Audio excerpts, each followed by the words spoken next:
بسم اللہ الرحمن الرحیم۔ کیا دم کرنا جائز ہے؟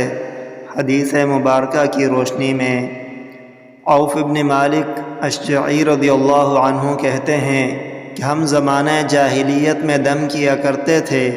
ہم نے کہا، اے اللہ کے رسول صلی اللہ علیہ وسلم، آپ کا اس بارے میں کیا خیال ہے؟ آپ صلی اللہ علیہ وسلم نے فرمایا، مجھے اپنے دم سناؤ، دم میں کوئی حرج نہیں جب تک اس میں شرک نہ ہو۔